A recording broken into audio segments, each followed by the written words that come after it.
Hello everyone, welcome to my channel. Today is Tarot Tuesday and I'm excited about this week because it is all about the different suits. So I'm excited to go through those. I didn't highlight everything because I'm basically going to read everything. So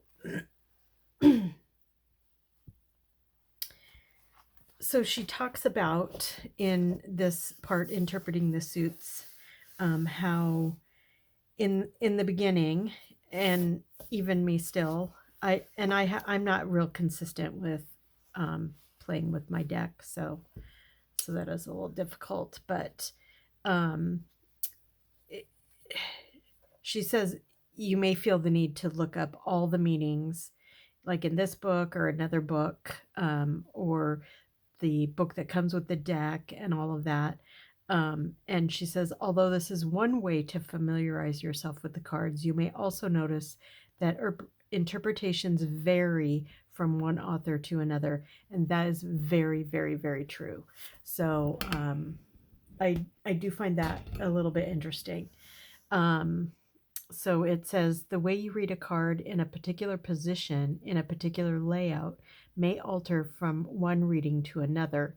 If at the start you develop your own personal interactions with your cards, you'll soon discover that they are trying to communicate with you in a way as unique as your dream symbols. So that's really, really great reminder to trust your intuition and go by your gut. If you think that card means something and you're really feeling strongly about it, then by all means use that. And then it says, begin by looking at them in a relaxed, receptive way, allowing them to tell you about themselves. In excuse me. In the case of the major arcana, the symbols are ancient and archetypal, and basically similar from one deck to another. In approaching the minor arcana, it's best to begin with a deck that has a pictorial rather than abstract symbols when using the techniques emphasized here. You can, of course, memorize each card in its upright and reverse state, which is 156 meanings altogether, or you can choose to learn a system for understanding not only the meanings of each card, but its relationship to the card before and after it. So how they interact with the cards on either side of them. In this section, the suits and elements are introduced. In Appendix A, the minor arcana pip cards are listed by number and preceded by a general explanation of the symbolic significance of each number. I don't see any numbers.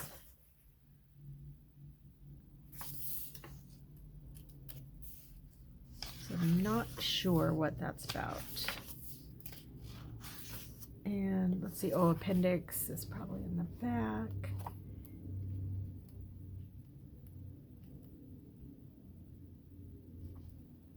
I thought about this when I was reading through it, and then I forgot to look this up. That's Appendix C.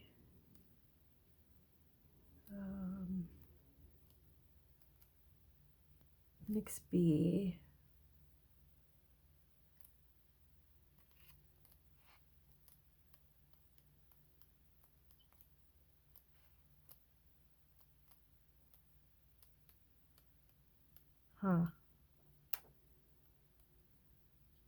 Appendix A.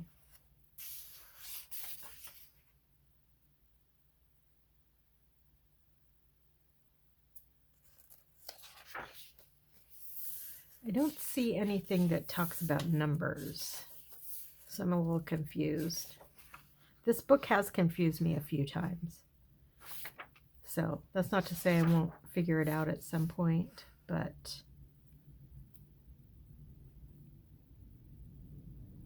okay, here it is. Aces. So it's before each card. So we're not going to talk about the numbers today. Today we're just talking about what the suits represent. But at least we know that those are there. So if you have the book, then you can check that out. It says, although what is given below is neither the only way to conceptualize the suits nor the only possible association of element to suit, this is the system I have used with confidence for 35 years. It is also the system that Crowley, Waite, Case, and their followers had in mind when they designed their decks. So it is in complete harmony with most British American designs. If you use a different system, be sure you understand it thoroughly and use a deck compatible with your system. Please add your own ideas to these pages with explanatory drawings and variations from other texts. So other readings you might do or other books you're studying. So I'm going to make sure I'm in focus because sometimes things kind of go blurry. So yeah, it looks like we're in focus. And I think I might pull this down just a little bit so you can see the cards a little better. Okay. And I don't know if these are, I had them in order. Looks like they still are somewhat. Okay, so the first one is wands.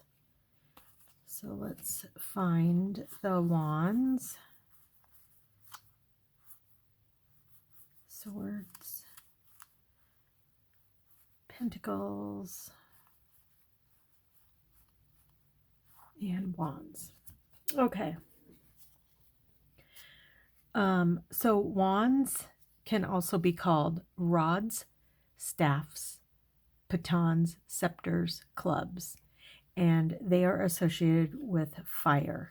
The way I personally remember that they are associated with fire is that they are wood, and wood burns. And so it's really easy for me to remember that their element and association is fire.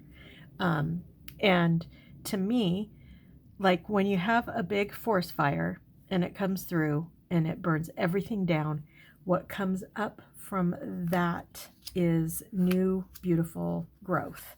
So they represent growth. So wands represents growth, virility, creativity,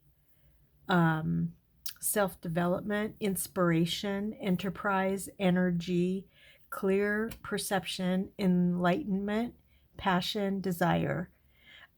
Wands are future oriented. Again, if there is a forest fire and everything is devastated, just everything, obviously there's nothing there. It's black, it's dusty, it's muddy, it's all of those things. But in the future and going forward, things will improve. So that's something that you can think of.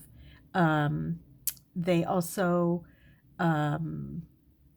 light up dark places. So you can think of that also. When you get a wand in a reading, ask yourself, what do I desire? How can I creatively express myself and my ideas? What options for self-growth are present? What first steps can I take? Okay. So the virtues are creativity, enterprise, drive. Vices, pride, restlessness, willfulness. Element, fire. Style, exploding, activating, inspiring. So again, with the fire and the exploding. So she does like a function from Jung, the the psychologist. And so that function is intuition, direction, south.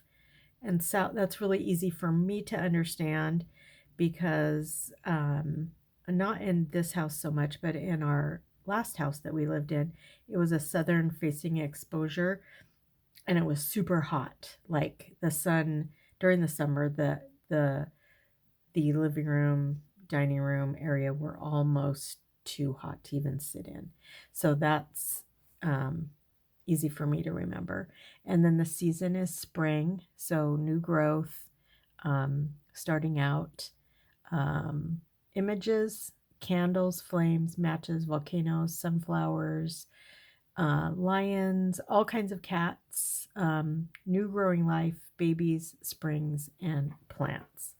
So that is the wands. So fire, expansion, new growth, creativity, future, what's the word I'm looking for? Just thinking of the future. Okay, that's wands. Then we move to cups. And cups are associated with water, which that's easy, obviously easy for me to remember because it's a cup and cups hold water.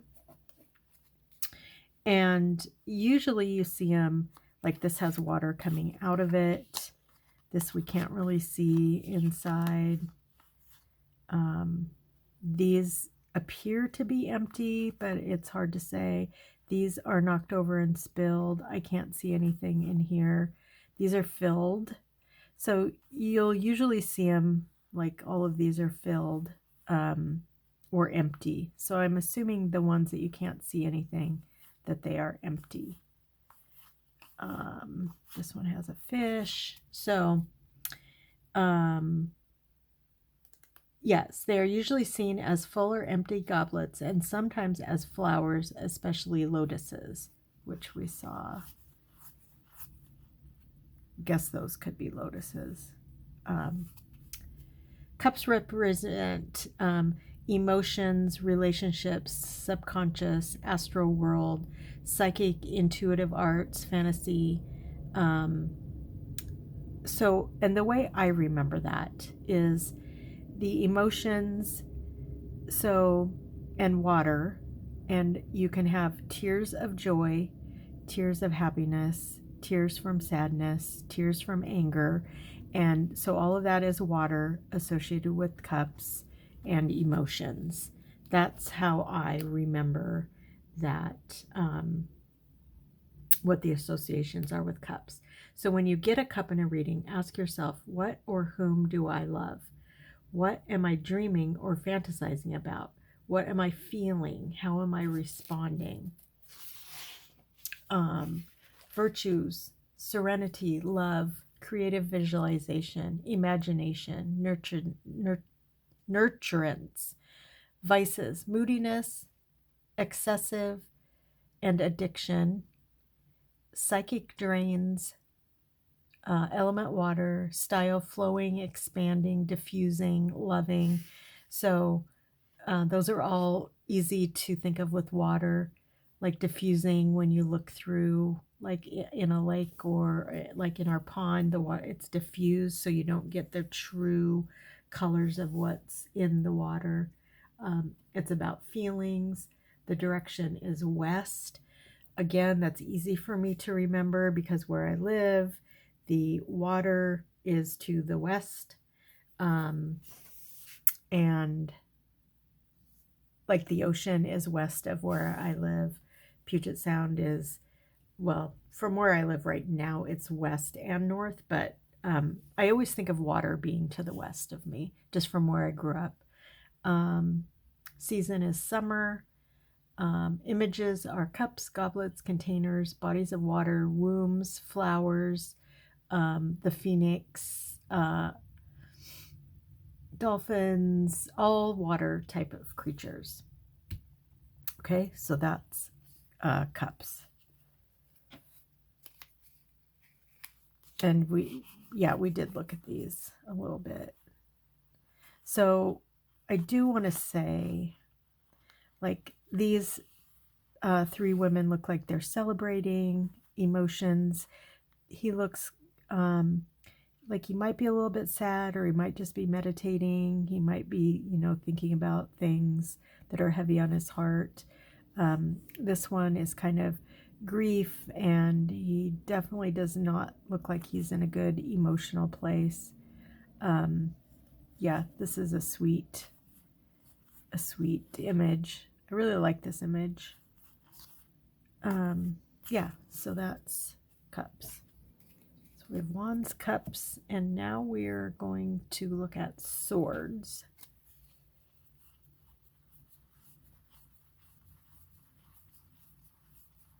Swords is a little bit tougher for me because I have a hard time. I had a hard time in the beginning, kind of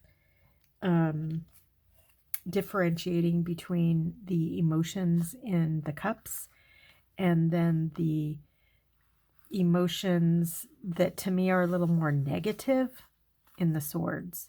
Because, sword through the heart, she's blindfolded. I personally hate to be blindfolded. This person actually looks dead. This person looks like they're being deceitful and stealing. At least this person for sure looks like they're hiding, or they're not in a good space. This is just very negative. Sad, crying, nightmares maybe. So let's read what it says. Swords are associated with air.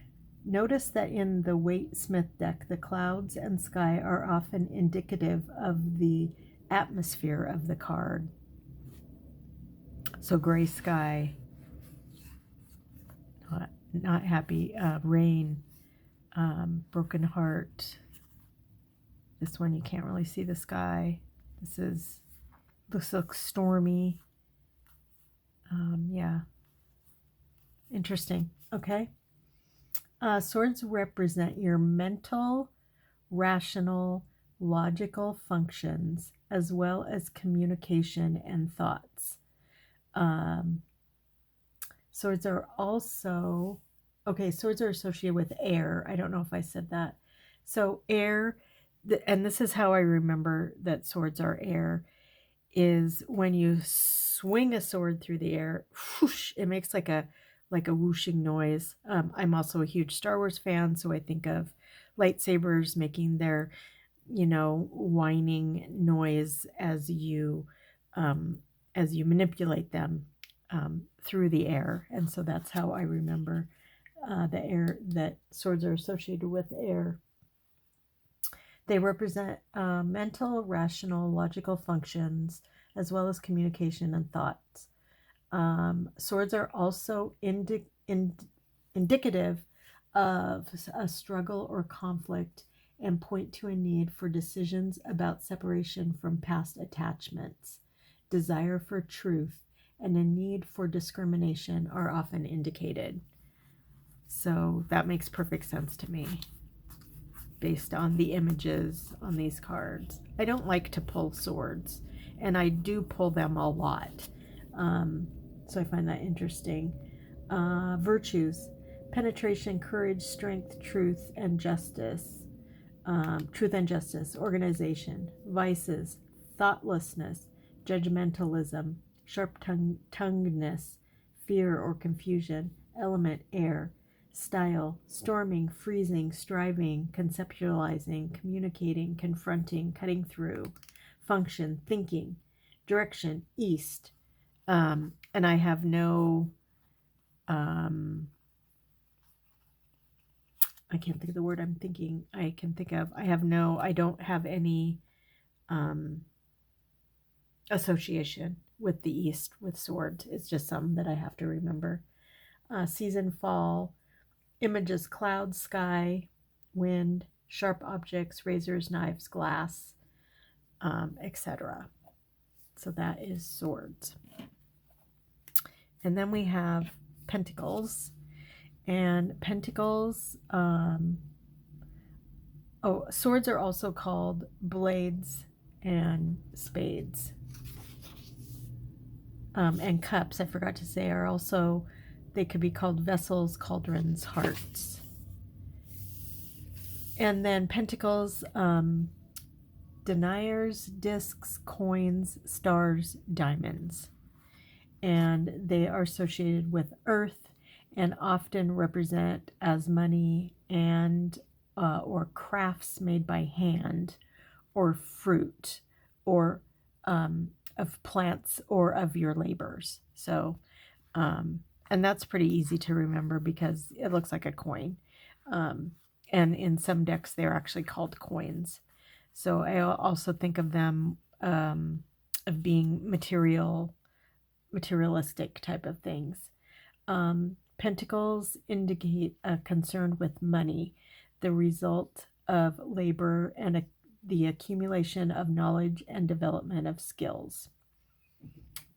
Pentacles represents what grounds and stabilizes you, as well as traditions, foundations, inheritances.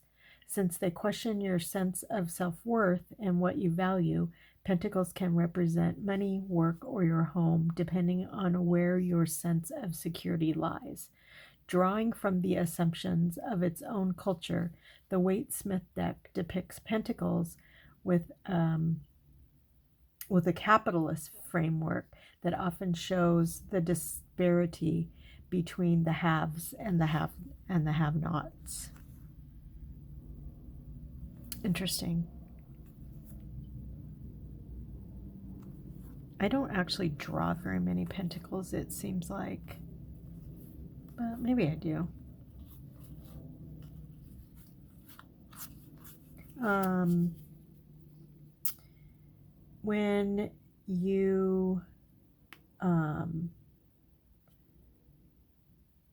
When you get pentacles in a reading, ask yourself, what do I value? Where do I find my greatest sense of security?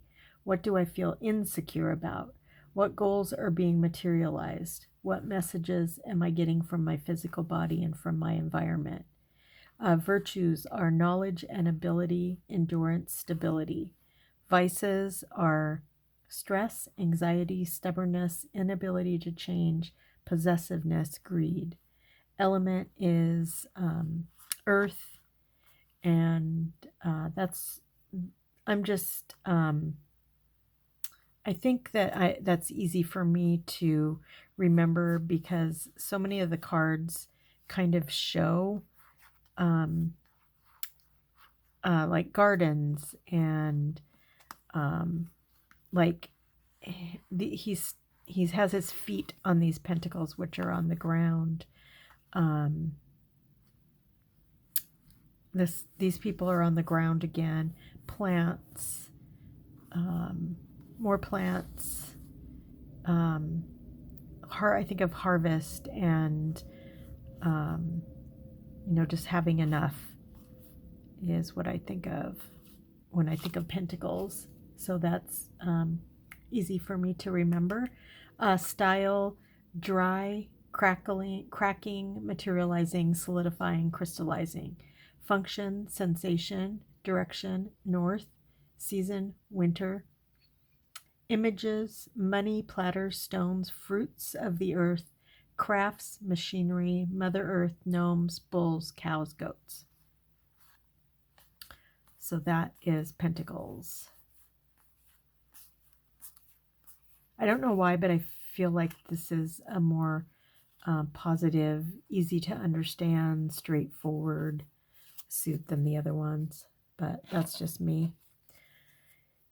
And that's it. So that is a overview of the different suits of the minor arcana. And the rest of this chapter is basically using the suits for purification. And we're not going to go through those because I'm not comfortable doing it. There's 4 of them, and they involve a little bit of meditation. It involves a lot. So if you have the book, I would recommend that you do this on your own between today and next Tarot Tuesday and see what you come up with. And I'm choosing not to talk about reversed cards either. So I am going to skip this as part of our Tarot Tuesday. And then then we move on to the next chapter, chapter 4, and it's the Celtic cross spread. I have never actually done this spread, but I'm not sure if we're going to do this either. I need to go through and read it and see if there's a lot to it. I don't know. What do you guys think? Do you want to do a Celtic cross spread? Do you want to see what it is? And so is that the whole chapter? Yeah. And then it goes to chapter 5, the court personalities. So if the few people that do watch, I only have 3 or 4 that actually do Tarot Tuesday, and that I'm fine with that. If you guys want to do the Celtic cross, we can. Otherwise, I'm going to skip it to kind of the court card personalities, which, you know what? I feel like before we do any spreads, I would like to know more about, like, I liked going through and learning about the elements and things that go with the minor arcana. So let's just skip that chapter 4 and move to chapter 5. I think this will be interesting. This is helping us learn the cards more, where maybe the Celtic cross spread will too, but I want to go back and do that. We'll go back and do that later. So next week yeah, interesting. I think this is going to be more interesting here to do the court cards, because those confuse me too. Do they represent me? Do they represent someone in my life? Do they represent an attitude? Yeah, so that'll be our next week. So thank you for watching. I hope you all have a great rest of your day and have a great week. And remember to be good to yourself, be kind to each other, and I will talk to you soon. Bye.